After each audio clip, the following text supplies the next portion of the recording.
Coucou tout le monde, comme bienvenue chez Lilifé et les amis, j'espère que vous allez bien et tout se passe bien de votre côté. Nous avons une carte qui est tombée et là nous avons la naissance, le nouveau départ. Et là la carte de l'échec est tombée, c'est bien. La carte de l'échec est tombée et là nous avons quoi? La nouvelle naissance. Bon, la naissance, pas la nouvelle naissance. L'échec est tombé, donc ça veut dire que cette période ici, grotesque ici, où tout était sombre, où vous voyez tout en noir et blanc, où les gens jouaient avec vous, ou tout simplement même c'est toi qui as voulu jouer avec les gens et tu t'en es mordu les doigts. C'est fini cette période. Maintenant, on va vers le renouveau. On va avec quelque chose de nouveau qui se présente à toi aujourd'hui. Tu vois, les choses refleurissent dans ta vie. Ce qui était n'est plus. Ce qui était mort est enterré. On passe à autre chose aujourd'hui.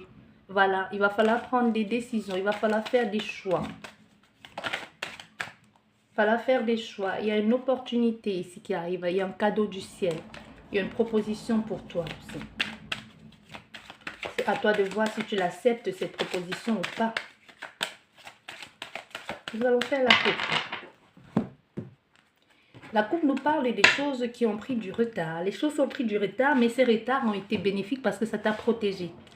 Ça t'a protégé de certaines choses. Et ça fait longtemps aussi parce que vu comment... comment les choses avancent, comment les choses se sont passées dans ta vie. Quand tu fais l'introspection de tout ça, tu te dis, ben, je suis passée à côté de beaucoup d'opportunités.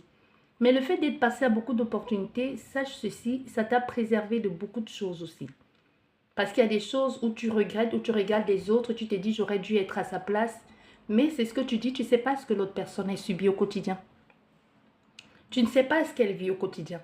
Peut-être c'est parfait pour elle, hein, cette place-là que tu convoitises tant, que tu as tant convoité.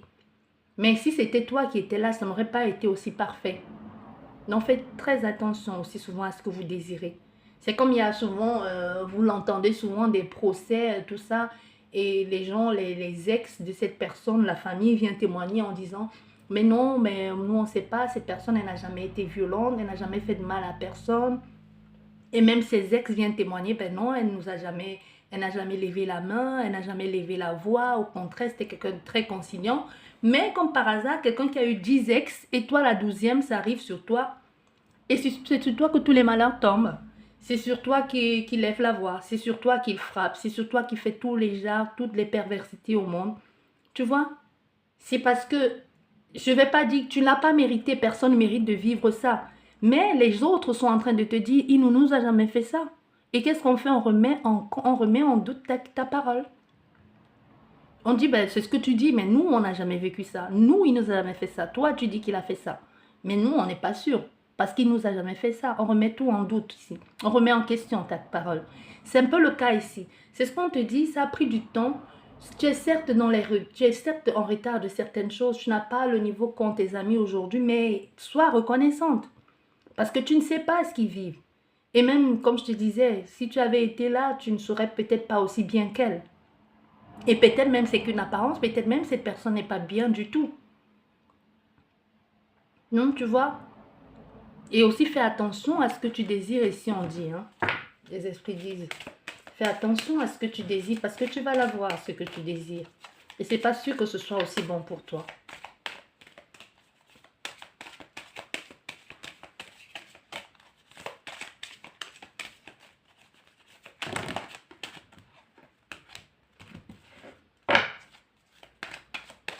Nous allons faire une guidance à 9 cartes. Nous avons au centre de ton jeu la chance, la séparation, le retard, le renouveau,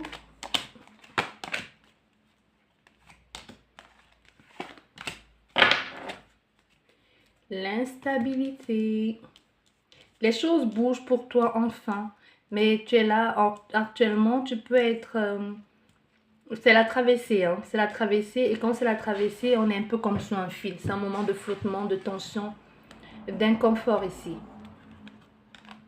Par rapport aux rencontres, à ce qui va être fait, à ce qui va être dit. Tu pourrais recevoir un courrier ou un message ici qui pourrait enfin faire entrer les choses en l'ordre. Parce que pour le moment, dans ce cas, il y a des choses qui sont en train de changer. Mais aussi cette instabilité, c'est le moment où on se pose beaucoup de questions. Est-ce que ce que je veux, c'est ça? Est-ce que je vais y arriver? Est-ce que je vais atteindre mon objectif? Est-ce que je vais atteindre mon but? Est-ce que je peux faire confiance à cette personne? En fait, c'est beaucoup de questionnements. Beaucoup de questionnements qui peuvent impacter aussi ton physique, émotionnel et même sentiment, intellectuellement. Donc, peu importe, on est dans une notion où ce qui vous préoccupe aussi impacte un peu tout le reste. Donc, continuellement, vous êtes dans cette pensée de est-ce que j'ai bien fait peut-être de me séparer de cette personne? Est-ce que j'ai bien fait d'être avec cette personne? Ça peut être autant de choses. Est-ce que je devrais faire ça? Est-ce que je devrais accepter ça? Mais peu importe que tu l'acceptes ou pas, c'est acté. Ça va être fait. Ça doit être fait. Se séparer de cette énergie du passé aussi. Cette énergie du passé qui a mené que des retards dans ta vie. Les énergies du passé, ça peut être cette situation ici avec la famille, avec des vies antérieures. Ça peut aussi le fait de s'être libéré d'un karma, d'avoir payé son karma, comme diraient certaines personnes, d'avoir fait ce qu'il y avait à faire. Ça a pris le temps, tu as peut-être vu tous les guérisseurs, tout ce que tu voulais. On n'a jamais pu rien faire pour toi parce que tu avais un truc à payer. Parce que tu as fait des choses toujours pas jolies, même ici. Parce qu'il y en a qui disent souvent, ouais, tu payes tout dans là-haut, mais non, tout se paye ici. Tu gifles quelqu'un demain, 3 jours après, une voiture te monte sur le pied. C'est pas, tu as eu la gifle, mais d'une autre façon. Tu voles, 10 jours après, tu perds ton porte-monnaie. Tu accuses, 20 jours après, tu te fais agresser. Ou on monte un coup contre toi, tu vois. Ça ne se paye pas ailleurs, ça se paye ici. Donc pour quelqu'un, il peut y avoir aussi, tu peux être en train de payer, c'est ça, c'est ce que je dis toujours. Bon, je ne vais pas dire que les choses sont mal faites, qui suis-je pour dire ça. Mais le souci ici, c'est que tu peux être en train de payer aussi des fautes des parents. Ou d'une grande tante que tu n'as jamais connue, qui n'a même pas eu d'enfant. Et bon, on a fait, et c'est toi qui payeras tous ces péchés. Tout, et ça tombe sur toi. Ces péchés, c'est quoi? C'est pas que c'est Dieu qui décide là-haut, quoique j'en sais rien. Mais ça peut être aussi, elle a fait quelque chose et qu'il fallait que quelqu'un paye, et ben ça tombe sur toi. Qui ne l'a même pas, tu l'as même pas connue, cette femme.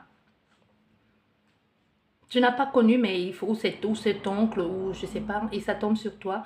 Mais ici, ça peut nous parler aussi de la famille, mais vous voyez, vous vous éloignez aujourd'hui de ça. Cette énergie-là, malsaine, qui vous a, qui a semblé être malsaine, mais qui vous a protégé et préservé aussi de beaucoup de problèmes aussi, il faut le dire. Et envoyer un renouveau ici, un renouveau enfin, les choses reprennent vie dans votre vie. Il y a un changement, vous avez la chance 2 fois, la roue tourne enfin. Le coup de main, la chance, la roue tourne et même il y a l'équilibre, les choses deviennent justes. Comme si enfin la justice divine vous rend justice.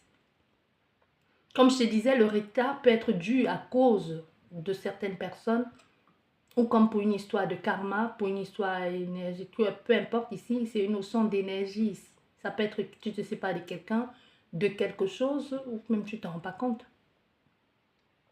Mais ça devient officiel que la roue tourne, que les choses vont être bien pour toi. Et avec la sexualité c'est l'attachement. C'est l'ancrage aussi. C'est ce que l'on met en place, qui va aller sur du long terme. Et au fur et à mesure, vous allez mettre en place des projets. Et pour certaines personnes, ça peut aussi nous parler de ce désir de grossesse que tu as cherché durant des années, pendant des années, et que enfin tu peux avoir cet enfant, soit par voie naturelle ou par une adoption. Ça peut aussi nous parler de ce projet qui te tenait tant à cœur, où tu as eu du mal à le réaliser, ou aujourd'hui, enfin, tu peux le réaliser. Il y a des changements positifs ici dans ta vie. Il y a quelque chose que tu crées, que tu mets en place, en mouvement, une productivité avec quelqu'un ou avec l'aide de quelqu'un. Et ça va durer dans le temps. Et ce projet, on voit bien, ça va grandir. Et tu te sépares aussi de cette énergie qui n'avait plus rien à t'apporter pour aller vers quelque chose. C'est comme si tu y allais maintenant en solo. Pour certaines personnes, hein, tu y vas en solo. Mais le fait d'être solo ici te va si bien. Ça te va très bien parce que ça te permet de pouvoir bénéficier, de profiter de chaque opportunité. Parce qu'il y a des personnes avec lesquelles tu traînes tout le temps parce que tu te dis c'est mon amie, je ne peux pas la laisser, elle a besoin de moi. Mais sans te rendre compte que cette personne, elle te porte la poisse. Il faut souvent appeler un chat un chat. Et le jour que tu décides de te séparer de cette personne qui peut être un ami, une amie, je ne sais pas, un conjoint, une conjointe ici, les choses, les opportunités qui se présentent dans ta vie, tu commences à dire, tu remets un peu en question les choses, tu te poses des questions. Est-ce que c'est moi qui ai changé? Est-ce que j'ai changé ma façon de faire? Ou alors est-ce que c'est vraiment cette personne qui me portait cette poisse, tu vois? Parce qu'il y a des opportunités que l'on ne voit pas parce que l'on ne veut pas blesser l'autre personne. Parce que l'on ne veut pas laisser l'autre personne. Parce que l'autre personne refuse que vous accédez à cette opportunité. Soit sous forme de « Ah mais non, tu ne peux pas le faire, c'est trop loin. » Non, et moi alors, tu y as pensé? Et mon boulot dans tout ça, qu'est-ce qu'on fait? Et les enfants dans tout ça, qu'est-ce qu'on fait? Alors que toi, tu as eu peut-être une opportunité d'aller travailler dans un pays étranger et tu as 2 fois ou voire même 3 fois son salaire. Tu lui dis, bah, on s'installe le moment que tu commences à chercher de ton côté. Notre salaire, on peut subvenir, mon salaire peut se faire subvenir aux besoins de la famille, mais non. Pourquoi? Parce que quelquefois, c'est la jalousie, le refus de voir l'autre personne évoluer. C'est pas, généralement, ce genre de personnages, ils ne sont pas très loin de vous. Hein. C'est des personnes très chères à votre cœur, d'où l'importance de leurs décisions dans votre vie. C'est pour ça que leur avis compte tant. C'est pour ça que vous remettez tout en question pour ces personnes. Parce que quand elle te dit, ouais, mais non, mais et moi alors, est-ce que tu y as pensé? Mes racines, c'est ici, ma famille et tout ça. Ben toi aussi, tu t'en vas ailleurs. Ça ne veut pas dire que tu n'as pas de famille et d'attachement. C'est juste que tu vois l'opportunité, mais elle, non. Quand elle te dit ma famille, mes amis, mon travail, non, c'est pas forcément dans ce sens-là. C'est même juste pour dire, bah, qu'est-ce qu'elle croit, elle va gagner 3 fois mon salaire, mais pour qui elle se prend? Quand je te dis elle, la personne, pas forcément la femme. Tu vois ce que je veux dire? Donc, faites... il y a comme une mise en garde ici de l'opportunité se présente, mais elle ne se présentera peut-être plus 2 fois. Tu n'as rien à y perdre, vas-y, remplis ce contrat d'1 an, vas-y, signe peut-être, dis ok, j'y vais, mais au lieu de signer 1 an pour un début, je vais signer 6 mois, je vais voir si je m'y plais. Et si je m'y plais, je renouvelle. Bon, et en même temps, qu'est-ce qui te dit que tu vas t'y plaire et au moment de renouveler, peut-être ils vont te dire, bah non, on ne peut plus renouveler parce qu'on a trouvé quelqu'un d'autre qui est prêt à signer 10 ans. Toi, puisque tu hésitais beaucoup trop, eh ben, tu vois, c'est tout. Hein. Quelquefois, c'est comme ça, on ne sait pas. C'est un tout ou un rien. On voit ici, comme je te disais, les choses ici, on laisse tomber certaines choses, on se sépare de certaines choses, on met fin à certaines énergies stagnantes ici. On va vers un renouveau, des échanges, la stabilité, l'ancrage. On est passionné par quelque chose ou tout simplement met en place quelque chose qui vous apporte beaucoup de joie et beaucoup d'argent aussi. Sereta, comme je te disais, ça a été une chance pour toi, mais aujourd'hui, on a une chance, ça a mis beaucoup de temps, mais on a une chance aujourd'hui qui va durer sur du long terme aussi. Ce n'est pas quelque chose qui va être temporaire. Et aussi, on te dit, il est temps pour toi de profiter pleinement de toutes les capacités et des opportunités qui vont se présenter dans ta vie. Avec la carte d'hérédité, les choses que tu n'as pas pu faire dans le passé, qui vont se représenter à toi, parce qu'on voit ça fleurir, hein, ce vieil arbre qui reprend des vies ici, qui reproduit, le printemps revient. Et enfin une justice, les choses sont officielles, les choses se réajustent, les choses s'équilibrent, les choses s'arrangent aussi, la vérité est là, la vérité est établie, la sérénité, la justesse des choses. Ça peut aussi parler, vous aurez peut-être besoin d'un avocat pour pouvoir résoudre ce problème d'héritage, ce problème familial. Ou tout simplement par rapport à cette adoption. Ça va prendre du temps, ça va être lent parce que les processus à suivre vont être longues ici, mais vous allez finir par voir cet enfant, par voir gain de cause. Ici, on vous demande un peu de courage, gardez courage, les choses vont finir par entrer dans l'ordre. J'espère que cette guidance vous a plu. Sur ce, je vous dis merci beaucoup, prenez bien soin de vous et à la prochaine. Au revoir.